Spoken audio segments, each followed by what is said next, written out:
খবর 24 সাথে আপনাকে স্বাগত। নতুন নতুন খবর জানার জন্য আমাদের চ্যানেলে চোখ রাখুন।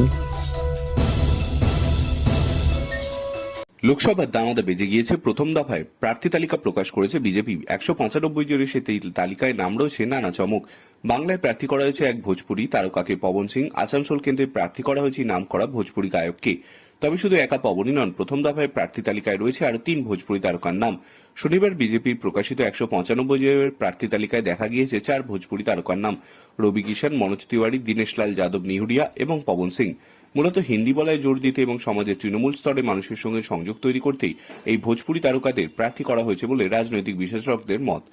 ভোজপুরি সিনেমায় অমিতাভ বচ্চন হিসেবেই পরিচিত রবি কিষান। ভোজপুরি ছাড়াও হিন্দি, তামিল, তেলেগু সিনেমাতেও অভিনয় করেছেন।